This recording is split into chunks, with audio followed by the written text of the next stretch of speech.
મિત્રો, આજે સવારે જલારામ મંદિર કે જે આણંદમાં આવેલું છે ત્યાં એક પત્રકાર પરિષદનું આયોજન થયું હતું અને એક હાઈકોર્ટનો ઓર્ડર આવ્યો છે તેને લઈને આ પત્રકાર પરિષદ સંબોધવામાં આવી હતી. પ્રજ્ઞેશભાઈ પટેલ કે જેઓ અત્યારે જે આજે સમગ્ર મંદિર છે તેના પ્રમુખ પદ માટેનું જે તેમણે સંબોધન સાથે જણાવ્યું હતું કે આજે હાઈકોર્ટ દ્વારા જે ઓર્ડર કરવામાં આવ્યો છે તેને લઈને જાહેર જનતાને જાણકારી આપવા માટેની આ પત્રકાર પરિષદ હતી. હાલ દીપેશભાઈ આપણી સાથે છે કે જે દીપેશભાઈ અત્યારે જલારામ મંદિર જે માનવ સેવા ટ્રસ્ટ છે તેનું અત્યારે સંચાલન પણ કરી રહ્યા છે અને તેમનું બોર્ડ પણ ત્યાં મંદિરની બહાર મારેલું છે કે તેઓ પ્રમુખ છે. દીપેશભાઈ, શું વિષય છે એક જ મંદિર, એક જ ટ્રસ્ટ અને બે અલગ અલગ જે કહી શકીએ કે ડિરેક્ટર્સ જે છે અત્યારે જે ટ્રસ્ટીઓ તે વહીવટ કરી રહ્યા છે, શું સમગ્ર વિષય છે?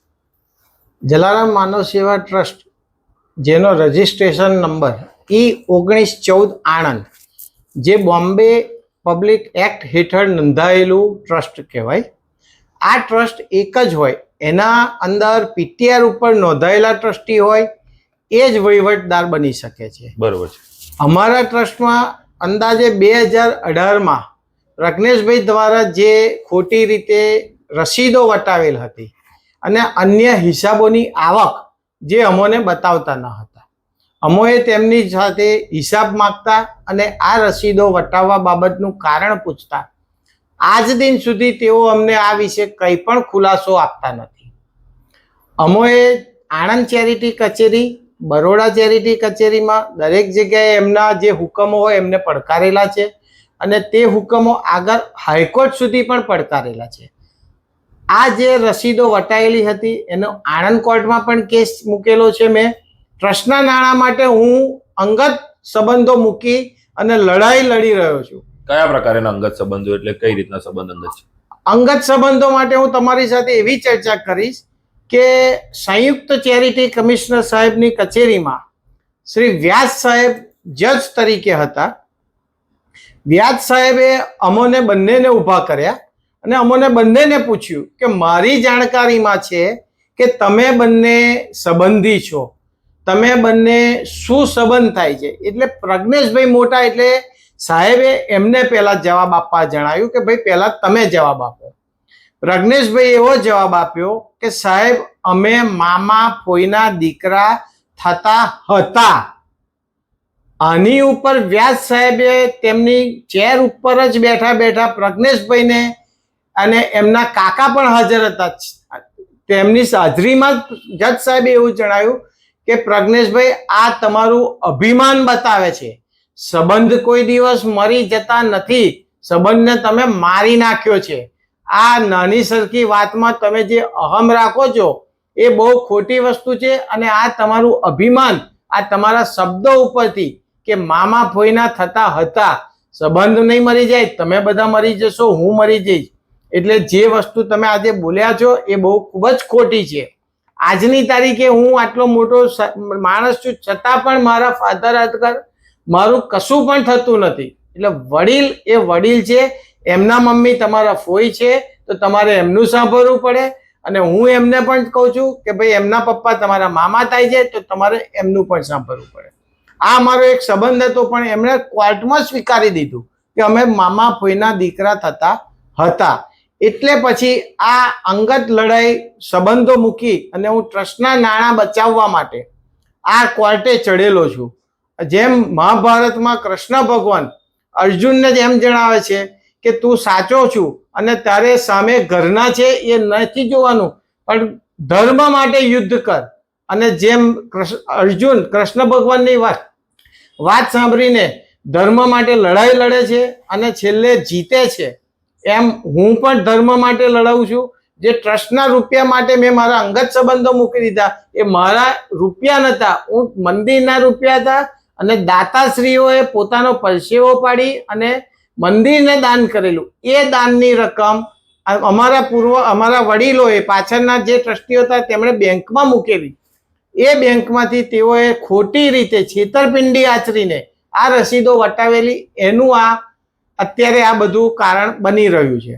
જે પ્રમાણે આપણે જોયું તો જલારામ મંદિરની બહાર બે ઓફિસ કાર્યરત જોવા મળે છે. એક જે છે ડાબી બાજુ એક ઓફિસ છે અને એક જમણી બાજુ ઓફિસ છે. તો એ ઓફિસ કેમ બે કરવી પડી છે? 2019માં સંયુક્ત ચેરિટી કમિશનરની કચેરીમાં કેસ મૂકેલા ત્યારે શ્રી વ્યાસ સાહેબના હુકમ ઉપર 17/2019 અને 24/2019ના હુકમમાં તેઓએ આ બધી સ્પષ્ટતા કરેલી છે કે ભાઈ એક સાઈડે પ્રજ્ઞેશભાઈ પોતે દાન મેળવી શકશે અને બીજી બાજુ દીપેશભાઈ દાન મેળવી શકશે. એ પોતે પોતાનો હિસાબ ચેરિટી કચેરીમાં પણ રજૂ કરી શકશે. એ તેમના જણાવેલું છે. અને અમો પીટીઆરના ટ્રસ્ટી છે, કાયદેસરના ટ્રસ્ટી છે. અમે પ્રજ્ઞેશભાઈ સામે ખોટી રીતનું અમોને માહિતગાર કરવા બદલ અમે કેસ પણ કરેલા છે, જેથી અમો તેમને ટ્રસ્ટી તરીકે રેક્વિઝેશન મીટિંગ બોલાવી અને દૂર કરેલા છે. પણ પોતાની સત્તા અને રૂપિયા આગળ અમારું થોડું પણ ચાલ્યું નહીં. એને અમે આ બધા કેસો જે મૂકેલા છે તે હજુ પણ અમે ન્યાયની આશામાં ગુજરાત હાઈકોર્ટ સુધી લડીશું અને આગળ જવાનું થશે તો પણ અમે આ માટે જઈશું. અમે હાલમાં જ જે હાઈકોર્ટે એક ઓર્ડર કર્યો છે જેને લઈને આ પત્રકાર પરિષદ યોજાઈ હતી, શું છે ઓર્ડર અને કયા વિષયને ટાંકવામાં આવ્યો છે ઓર્ડરમાં? 28/7/2019ના ગુજરાત નામદાર હાઈકોર્ટ દ્વારા જે ઓરલ ઓર્ડર કરેલો છે તે આજે તેઓએ એક પ્રેસ કોન્ફરન્સ બોલાવી હતી અંદાજે 12 વાગે અને પત્રકારોને તેમણે આ નકલ આપેલી છે. તો તમે દરેક પત્રકારો એ નકલ પૂરેપૂરો અભ્યાસ કરી શકો છો. નકલમાં જણાવ્યા અનુસાર અમારી અરજી વિડ્રો અમે કરી છે. એનું કારણ છે કે કોર્ટનું કહેવું હતું કે તમે સંયુક્ત ચેરિટી કચેરી વડોદરામાં જો અપીલ કરેલી છે તો સર્વપ્રથમ તમે ત્યાં અપીલ પૂરી કરો અને અમે ત્યાર પછી જ તમને આગળ ન્યાય જોઈતો હશે તો તમે અહીંયા ફરી આવી શકો છો. અમને જજ શ્રી દ્વારા કોઈ પણ પ્રકારની દંડનીય કાર્યવાહી કરવાની કોઈ પણ ધમકી મળેલી નથી કે કોઈ જણાવેલ નથી કે આ કોઈ કેસ મેરિટ ઉપર પણ ચલાવેલો નથી. એટલે હજુ અમારી માટે ઘણા બધા દ્વાર ખુલ્લા છે. તો જે પ્રકારેની અત્યારની આ સ્થિતિ છે અને આ પત્રકાર પરિષદનું આયોજન થયું છે, આપના દ્વારા કોઈ આ પ્રકારેનું જાહેર જનતા જો સંદેશ પહોંચાડવા માટે કોઈ પત્રકાર પરિષદ કે એનું આયોજન થશે કે કેમ તે જણાવવા માંગશો? આગામી થોડા દિવસોમાં હું પણ એક પ્રેસ કોન્ફરન્સ કરીશ અને આ પ્રેસ કોન્ફરન્સમાં દરેક પત્રકાર મિત્રોને હાજર રહેવા વિનંતી છે. હું તમને તારીખ અને સમય જણાવીશ. તમારે આવવાનું છે જલારામ માનવ સેવા ટ્રસ્ટ, જલારામ મંદિર, આઝાદ મેદાન, આણંદ ખાતે જ. ફક્ત મારે તારીખ અને સમય માટે હું તમને જણાવવા માંગુ છું કે એ ફરી નક્કી કરીને હું કરીશ. ત્યારે હું તમને દરેક પુરાવા સાથે આપીશ કે પ્રજ્ઞેશભાઈએ શું કરેલું છે અને શું નહીં. તેઓ આણંદની દરેક જાહેર જનતા પણ એમને જોવે છે કે તેઓ શું કરે છે. તેઓ પોતે આ એક હુકમથી એટલા બધા ગેલમાં આવી ગયા છે કે તેનો અભ્યાસ કર્યા વગર આજે પ્રેસ કોન્ફરન્સ કરી દીધી. આ એક નાના છોકરા જેવી રમત એ રમે છે કે લોકોને ગુમરાહ કરવાનું. તો અત્યારે જે જલારામ માનવ સેવા ટ્રસ્ટ છે E1914 એના પ્રમુખ કોણ? જલારામ માનવ સેવા ટ્રસ્ટમાં અત્યારે 2 સાઈડે ઓફિસો ચાલે છે. અમે અમારી રીતે વહીવટો કરીએ છીએ, એ એમની રીતે વહીવટ કરે છે. એ જ કહે છે, એ પ્રમુખ છે. અમે એમને 2019માં રેક્વિઝેશન મીટિંગ બોલાવ્યા બાદ પ્રમુખ તરીકે દૂર કરેલા છે. છતાં પણ એ લખે છે તો અમે પણ લખીએ છીએ અને અમે અમારો હિસાબ આંકડાકીય માહિતી આણંદ ચેરિટી કચેરીમાં જમા પણ કરાવીએ છીએ કે અમોને આટલું દાન મળેલું છે અને અમો આટલા એમાંથી ખર્ચા કરેલા છે. જે બાકીની અમારી જોડે રસીદો છે એ રસીદોને અમે ફિક્સ ડિપોઝિટના સ્વરૂપે મૂકેલી છે. અમે આમાંથી કોઈ પણ વધારાનો રૂપિયો અમારી જોડે રાખતા નથી. તો આપ જે પ્રમાણે 2019થી આ સ્વતંત્ર વહીવટ કરી રહ્યા છો તો એનું ઓડિટ કેટલી વાર થયું છે? રજિસ્ટર ઓફિસમાં જે ઓડિટ કરાવવાનું હોય છે, કારણ કે ચેરિટીને લગતો વિષય છે, કોઈ આપી રહ્યું છે જે નાણાં તે દાન માટે કે સેવા માટે આપી રહ્યું છે, તો એને લઈને જે નિયમો અનુસારની જે કાર્યવાહી થવી જોઈએ તે ફોલો થાય છે આપના જે તમામ આ જે પ્રક્રિયા થઈ રહી છે એમાં? અમારા ટ્રસ્ટમાં ઓડિટ બાબતે મેં મદદનીશ ચેરિટી કમિશનરની કચેરીમાં 2019થી વારંવાર દર વર્ષે હું એક લેટર લખું છું કે અમારો હિસાબ ઓડિટ કરાવવા માટે અમોને કામ મંજૂરી આપો. છતાં પણ અમારા જે ટ્રસ્ટના ઓડિટર છે શ્રી BC પટેલ સાહેબ, તેઓ પણ અમારો હિસાબ ઓડિટ કરતા નથી અને ઓડિટ કરવા માટે એનો પાસવર્ડ જોઈતો હોય એ પાસવર્ડ અમને આપતા નથી. હું તમારા માધ્યમથી જણાવવા માંગુ છું કે જો અમને એક પાસવર્ડ અપાવે તો અમે અમારો સર્વે હિસાબ 2019 થી આજ દિન સુધીનો ઓડિટ કરાવી અને એ ટ્રસ્ટની ઓફિસમાં જમા કરાવવા ઈચ્છીએ છીએ, પણ અમોને ત્યાં પણ ન્યાય મળતો નથી. દિપેશભાઈ, જે બહુ સ્પષ્ટ વાત છે કે જે પૈસા આવે છે તે દાનના આવે છે, લોકો સેવા માટે કે જનહિત કાર્યોમાં વપરાય તે માટે આપને તે પૈસા ચેરિટીમાં આપતા હોય છે. તો પ્રજાને શું અપીલ કરશો જ્યારે પૈસાનો વહીવટ પ્રજાના થકી થઈ રહ્યો છે, પ્રજાના પૈસાનો વહીવટ ચાલી રહ્યો છે, ત્યારે પ્રજાને શું અપીલ કરશો કે આ જે સમગ્ર વિવાદ ચાલી રહ્યો છે ક્યાંક ને ક્યાંક લાગે છે કે મંદિર સેવા અસરગ્રસ્ત થતી હોય? આ જે વિવાદ ચાલે છે એ ઘણો જ ખોટો છે, કારણ કે આની અસર હરિભક્તો ઉપર જ પડે છે કે ભાઈ તેઓ પણ વિચારે છે કે અમે અમારું દાન કઈ બાજુ આપીએ. જો દાન અમારું ખોટી સાઈડે જશે તો એનો ઉપયોગ નહીં થાય. તો અમે પણ હરિભક્તોને જણાવવા માંગીએ છીએ કે તમે આજ દિન સુધી 2019 થી 2025 સુધીમાં જે પણ અમને દાન આપ્યું એ દાનમાંથી અમે જે સેવાકીય પ્રવૃત્તિઓ જાહેર જનતા માટે કરેલી છે એ દરેક અમે સોશિયલ મીડિયા પર અપલોડ કરીએ છીએ, વર્તમાનપત્રમાં આપીએ છીએ, અને જ્યારે ત્યારે અમે ત્યાં હમણાં QR કોડ દ્વારા એક ફેસિલિટી એવી ઊભી કરી છે, QR કોડ સ્કેન કરો અને અમે જે સેવાકીય પ્રવૃત્તિઓ કરીએ છીએ તેની જાણકારી મેળવો. અમારી પાસે જે રૂપિયા છે અમે ટપાલી જેવા છીએ, એક સાઈડેથી ટપાલ આવે અને બીજી સાઈડે એના સાચા સરનામે પહોંચાડવાની. અમારું કામ એ છે કે દાતાઓ જે અમને આંખ મીચીને દાન આપે છે એ દાન યોગ્ય જગ્યાએ વપરાય એ રીતનું અમે કામ કરીએ છીએ, નહીં કે એમનામ જ્યાં ફાવે ત્યાં આગળ. અમારું સેવાકીય પ્રવૃત્તિઓનું લિસ્ટ હું તમને પણ આપવા માંગુ છું, અને જે કોઈ દાતાને જોઈતું હોય લિસ્ટ કે ભાઈ તમે શું કામ કરો છો, તેમણે મારો સંપર્ક કરવો મોબાઈલ પર. હું એમને PDF પણ મોકલવા તૈયાર છું, અને આ દરેક કાર્યના ફોટા જોઈતા હોય તો પણ મારી જોડે હાજર છે 2019 થી આજ દિન સુધીના. એટલે તમારો આપેલો રૂપિયો અમે કોઈ ખોટા માર્ગે વાપરતા નથી. તમારો આપેલો રૂપિયો સર આંખો પર રાખી અને જનસેવામાં જ વાપરીએ છીએ. PTR પર જે 11 નામ છે ટ્રસ્ટના, તેમાંથી 7 નામ જે છે તે અત્યારે પ્રજ્ઞેશભાઈ તરફે જે છે અત્યારે કહેવાઈ રહ્યા છે, અને 4 નામ છે તે આપના તરફે કહેવાઈ રહ્યા છે. તો PTR માં અન્ય નામ કેવી રીતના આવ્યા, અને જ્યારે આપ જે 7 જ વ્યક્તિઓ હતા કે જે PTR પર હતા, તો પછી અન્ય નામ 11 નું લિસ્ટ કેવી રીતના કમ્પ્લીટ થયું? શું હતી ઘટના? PTR ઉપર ટોટલ 7 નામ હતા. 7 નામમાંથી અમે 4 જણા હતા, હું, પ્રજ્ઞેશભાઈ, રાજેન્દ્રભાઈ, રાજેશભાઈ, દિનેશભાઈ, એવી રીતે અમે ટોટલ 7 ટ્રસ્ટી હતા, જે અમે 4 જણ 2008 થી ટ્રસ્ટમાં છે, અને 2002 થી બીજા 2 ટ્રસ્ટીઓ છે.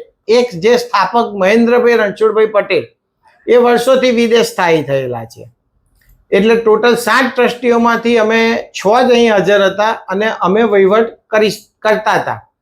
પરંતુ પ્રજ્ઞેશભાઈએ ખોટી રીતે તેમના મળતિયાઓના નામ PTR ઉપર ચડાવવા માટે મદદનીશ ચેરિટી કચેરીમાં ફેરફાર રિપોર્ટ ભરી અને પોતાની સત્તાના નશામાં એ રિપોર્ટો મંજૂર કરાવ્યા, અને ત્યાં પણ અમને ન્યાય ન મળતા અમે એ ફેરફાર રિપોર્ટોને ચેલેન્જ વડોદરામાં સંયુક્ત ચેરિટી કચેરીમાં ચેલેન્જ કરેલા છે, જે આજની તારીખમાં પણ હજુ પેન્ડિંગમાં છે. જે પ્રમાણે રસીદની વાત કરી રહ્યા છો આપ, 36 લાખ રૂપિયા જે છે બારોબાર ઉપાડવા બાબતની જે વાત કરી રહ્યા છો, તો ત્યારે એ પ્રમુખ હતા, આપ ઉપપ્રમુખ હતા, બંનેની સહી સાથે જે છે ટોટલ રસીદ ઉપાડવાનો કે જે છે નાણાંનું ડિપોઝિટ વિડ્રોલ કરવા માટેની જે પ્રોસિજર થઈ શકે હોય, જે સામાન્ય એક પ્રક્રિયા છે બેન્કિંગ ક્ષેત્રની, તો એમાં કયા પ્રકારની પ્રવૃત્તિ થઈ કે આપને ખ્યાલ આવ્યો કે આ પ્રકારનું કંઈક રંધાઈ રહ્યું છે? જલારામ માનવ સેવા ટ્રસ્ટના દાતાઓ દ્વારા જે પણ દાન મળેલું તેના અમારા આગળના ટ્રસ્ટીઓએ સરકારી બેંક, દેના બેંક તેમાં મૂકેલા હતા, બેંક ઓફ ઇન્ડિયામાં અને બેંક ઓફ મહારાષ્ટ્રમાં. દેના બેંકમાં અમારી રસીદો ઘણી બધી મોટી રકમમાં છે. તારીખ 2/1/19 અને 3/1/19ના 2 દિવસમાં થઈને અમારી અંદાજે 36 લાખ રૂપિયાની માતબર રકમની રસીદો પાકતી હતી. જે રસીદો 2014 થી આગળની સાઈડ ઓરિજિનલ છાપેલી છે, અને ત્યારબાદ હાલમાં જે બેંકો પાછળ લખીને આપે છે તે 2015 થી 2018 સુધી લખેલી હતી. દરેક વખતના લખાણને બદલે એક જ લખાણ ચાલતું હોય કે ભાઈ 12 માસ માટે રિન્યુ કરવી અને ટ્રસ્ટનો સિક્કો મારી અને મારી સહી કરવી. ટ્રસ્ટમાં રસીદો રિન્યુ કરવા માટે એક જ સહીની જરૂર છે, પૈસા ઉપાડવા માટે 2 સહીની જરૂર છે. જ્યારે આ ટ્રસ્ટની રસીદો ખોટી રીતે કોઈ પણ એજન્ડા કે ઠરાવ કર્યા વગર વટાવવામાં આવી ત્યારે તેનો SMS બેંકમાં મારો નંબર મોબાઈલ નંબર હોય મારા ઉપર મેસેજ આવતા મને કંઈક અજુગતું લાગ્યું કે આટલી બધી રકમ એક સાથે કઈ રીતે બચત ખાતામાં જમા થાય. મેં દેના બેંકના લેન્ડલાઇન ફોન ઉપર તપાસ કરી તો મેનેજર સાહેબનું કહેવું એમ હતું તમે રસીદો અહીં વટાવેલ છે. એટલે મેં એમને ફોનમાં જણાવ્યું કે ભાઈ મેં સહી કરેલી નથી તો હું રૂબરૂ આવું છું, 1 રૂપિયો ઉપડવો ના જોઈએ. મારી દેના બેંકમાં રૂબરૂ મુલાકાત થતાં મેનેજર સાહેબે મને રસીદો બતાવી તો એ રસીદો પાછળ જે મારું લખાણ હતું 12 માસ માટે રિન્યૂ કરવી જે 2014થી 18 સુધી થતું આવ્યું છે અને 19માં પ્રજ્ઞેશભાઈએ તે લખાણ ઉપર ચેકચાક કરી અને બીજી સહી કરી. 2 સહીઓ થવાથી બેંકે એ ખાતામાં જમા આપી દીધી. પરંતુ જમા આપી એ પહેલાં મેં મેનેજર સાહેબને એમ કહ્યું કે આ એક સરકારી દસ્તાવેજ છે. સરકારી દસ્તાવેજમાં કોઈ પણ જગ્યાએ ચેકચાક હોય તો તમે કાઉન્ટર સહી માગો છો? તો બેંકના મેનેજરનું કહેવું એવું હતું કે હા, કાઉન્ટર સહી કરવી પડે. ત્યાં મેં એમને કાઉન્ટર સહી ન હોવાથી તેમને જણાવ્યું એટલે તેમણે એ ખાતું તાત્કાલિક મારી અરજી દ્વારા ફ્રીઝ કરેલું હતું. એ સમયે બેંકમાં મંદિરના રૂપિયા બચત ખાતામાં 21 લાખ રૂપિયા જેટલા હતા. તો પ્રજ્ઞેશભાઈએ આ 36 લાખ રૂપિયાની રસીદો કયા કારણોસર વટાવી એ આજ દિન સુધી તેઓએ કોઈ પણ જગ્યાએ ખુલાસો નથી કર્યો. એટલે એમની મેલી મુરાદ હતી કે આ 36 લાખ રૂપિયા ઉપાડવાની અને તેઓને એક ગુજરાત સરકારે તેઓની ઉપર ACBનો એક કેસ કરેલો છે જેમાં તેઓને હાઈકોર્ટ દ્વારા 30 લાખ રૂપિયાનો દંડ કરેલો છે. મારા વિચારે તેઓએ આ દંડની રકમ ભરપાઈ કરવા માટે ટ્રસ્ટના નાણાં ઉપર ખરાબ નજર નાખી આ રૂપિયા ઉપાડી અને HDFC બેંકમાં 2019માં બોગસ રીતે ખાતું ખોલાવીને ત્યાં જમા કરવા હતા અને ત્યાંથી રૂપિયા ચાઉ કરી જવાનો ઈરાદો હતો. તો આ સમગ્ર જે વિવાદ છે અત્યારે કેટલાક કેસ કોર્ટમાં ચાલી રહ્યા છે, કેટલીક અપીલ ચાલી રહી છે ચેરિટરી કમિશનરમાં અત્યાર સુધી? જલારામ માનવસેવા ટ્રસ્ટના જે પણ આ પ્રોબ્લેમો બધા ચાલે છે તેમાં હાલમાં આણંદ જિલ્લા ન્યાયાલય ખાતે મેં 2 કેસ મૂકેલા છે. એક 36 લાખ રૂપિયાની રસીદો વટાવવા બાબતે અને બીજો એક માનહાનિનો કેસ મૂકેલો છે. જે બંનેમાં અંદાજે 27-28 મુદતો પડી ગઈ હોવા છતાં આગળ કોઈ પણ પ્રકારની કાર્યવાહી થતી નથી. સંયુક્ત ચેરિટી કમિશનરની કચેરી વડોદરા ખાતે હાલ 50/2023 થી 56/23 અને 58/23 થી આગળ 4 બીજી 60 સુધીની અપીલો ચાલુ છે જે 2 અલગ અલગ નામથી દાખલ કરવામાં આવેલી છે. અને હાઈકોર્ટમાં પણ એક હજુ રસીદો વટાવવા બાબતનો એક કેસ ચાલે છે જેની આગામી મુદત 9/10/2025 છે. એટલે આટલા કેસો હજુ ચાલુ હોવા છતાં પ્રજ્ઞેશભાઈ આજનો જે ઓરલ ઓર્ડર છે એ ખૂબ જ ગેલછામાં આવી ગયા છે અને આ ખોટી રીતે લોકોને ગુમરાહ કરે છે કે અમે જીતી ગયા છે, પણ હજુ ક્યાંય જીત્યા નથી. ધર્મ અને કર્મ બંનેનું ફળ તેઓને મળ્યા વગર રહેશે નહીં. જી હા, તો આ હતા દીપેશભાઈ કે જેઓ અત્યારે તેમનું એક અલગ જે પ્રમુખ તરીકેનું અત્યારે કાર્યભાર સંભાળી રહ્યા છે ને તેમનું એક અલગ આખું જે કહી શકીએ કે ત્યાં જલારામ મંદિરમાં જ એક કાર્યાલય અલગથી બનાવવામાં આવ્યું છે. બીજી તરફે વાત કરવામાં આવે તો પ્રજ્ઞેશભાઈ દ્વારા જે પ્રમાણેનું પ્રેસ કોન્ફરન્સ કરીને આજે જે જણાવવામાં આવ્યું હતું કે હાઈકોર્ટનો ઓર્ડર આવ્યો છે ને તેમાં એક ક્લીન ચીટ તેમના દ્વારા મળી છે ને તેમને જે અરજી કરી હતી હાઈકોર્ટમાં સમગ્ર વિષયને લઈને તે અરજી પરત ખેંચી લેવા માટે હાઈકોર્ટે ટકોર કરી અને તેમને અરજી પરત લેવા માટેની જે પત્રકાર પરિષદ યોજાઈ હતી ત્યારે આ હતો તે સમગ્ર વિષયનો બીજો પહેલું કે બીજો પક્ષ કે જે આપની માટે જાણવો જરૂરી હતો અમે આપને બતાવવાનો પ્રયત્ન કર્યો છે.